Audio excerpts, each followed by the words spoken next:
நீங்கள் சட்டம் ஒழுங்கு பிரச்சனை பற்றி சொன்னீங்க.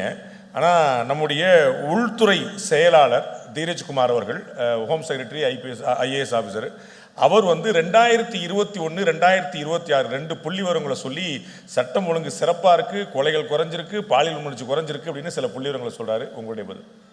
அதாவது ஆட்சியாளர் சொல்லுவதை அதிகாரிகள் சொல்கிறாங்க. மக்கள் ஆட்சியாளர் தான் அந்த கேள்வி கேட்பாங்க. ஆனால் அந்த ஆட்சியாளர் தைரியமாக சொல்ல முடியல. அதுக்கு என்ன காரணம்? குற்றங்கள் நிறைஞ்சு போச்சு. அதனால் நாட்டு மக்களுக்கு நன்கு தெரியும் என்ன நடக்குதுன்ற அத்தனை பேருக்கு தெரியும். அதாவது அதிகாரிகளை வச்சு அவர்கள் செய்கின்ற தவறை மறைக்க பார்க்குறாங்க.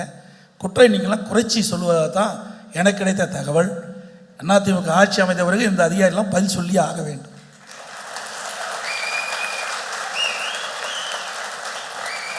எதிர்கட்சிகளாக, உங்களுக்கு எதிர்கட்சிகளாக இருக்கிறவங்க, உங்களுடைய கட்சியிலேருந்து வெளியேறினவங்க தொடர் தோல்விகளை சந்தித்தவர் திரு எடப்பாடி பழனிசாமி அப்படின்னு நம்பர்ஸ் சொல்கிறாங்க. இந்த விமர்சனம், அதாவது 2011 2021 வரைக்கும் பாருங்கள்.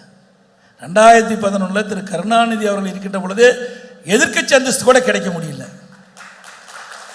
ஆனால் இன்னைக்கு அதிமுக எதிர்க்கட்சி அந்தஸ்தில் இருக்குது. எங்கள் அம்மா மறைவுக்கு பிறகு மக்களுடைய ஆதரவை பெற்று பிரதான எதிர்க்கட்சி அதிமுக.